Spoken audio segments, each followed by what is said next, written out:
Setelah mengangkatnya Paus Fransiskus, publik menantikan sosok yang bakal menduduki kursi pemimpin tertinggi Gereja Katolik Roma. Siapakah calon terkuat pengganti Paus Fransiskus dan bagaimana prosesnya pemilihan Paus?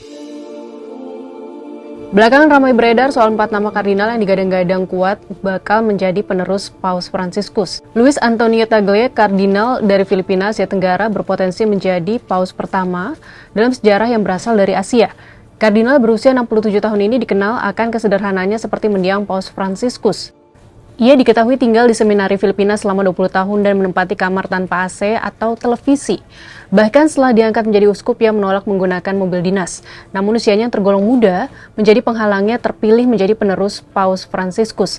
Sebab para kardinal cenderung berhati-hati memilih Paus yang masih relatif muda karena masa kepemimpinannya bisa berlangsung puluhan tahun. Selanjutnya, Kardinal Peter Turkson, kelahiran Ghana. Ia digadang bisa menorehkan sejarah sebagai paus kulit hitam pertama jika terpilih. Kardinal berusia 76 tahun ini diangkat menjadi Uskup Agung Cape Coast oleh Paus Yohanes Paulus II pada 1992. 11 tahun kemudian, Turkson diangkat menjadi kardinal pertama dalam sejarah negara Afrika Barat tersebut. Karirnya terus menanjak di bawah kepemimpinan penerus Yohanes Paulus II, yakni Paus Benediktus ke-16. Pada 2016, Paus Fransiskus menggabungkan departemen yang dipimpin Kardinal Turkson dengan 3 kantor lainnya. Sebagian pihak menganggap langkah penggabungan departemen ini memicu perebutan pengaruh antara Turkson dan seorang kardinal lainnya. Kardinal Turkson pun akhirnya mengundurkan diri dari jabatan tersebut pada 2021 dan kemudian ditunjuk untuk memimpin 2 akademi kepausan, bidang ilmu pengetahuan dan ilmu sosial. Pada 2023, dalam wawancara dengan BBC, Turkson mengaku berdoa agar tidak terpilih menjadi paus. Lalu dari kalangan konservatif muncul nama Peter Erdo, seorang kardinal asal Hungaria. Kardinal berusia 72 tahun ini dikenal sebagai ahli hukum gereja. Namun demikian, ia juga dinilai pragmatis dan tidak pernah secara terbuka berselisih dengan Paus Fransiskus. Meski begitu, ia sempat menarik perhatian di Vatikan pada krisis migran 2015 lalu. Saat itu, Erdo memiliki pandangan yang berseberangan dengan seruan Paus Fransiskus agar gereja-gereja menerima para pengungsi. Terakhir, ada Pietro Parolin, Sekretaris Negara Vatikan sekaligus Perdana Menteri de facto Vatikan. Namanya semakin dikenal selama Perang Ukraina ketika Vatikan mencoba memosisikan diri sebagai pihak penengah netral yang dapat menjembatani dialog antara Kiev Moskwa untuk mengakhiri konflik. Parolin dianggap menjadi otak di balik diplomasi internasional Paus Fransiskus selama ini yang hampir tidak pernah melakukan kesalahan.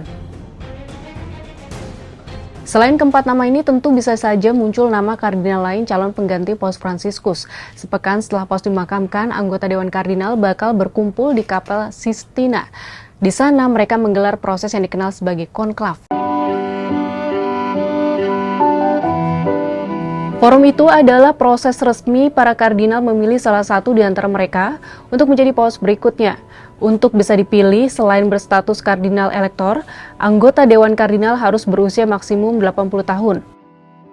Syarat itu membuat Uskup Agung Jakarta Kardinal Ignatius Suharyo ada dalam daftar yang berhak dipilih menjadi paus selanjutnya.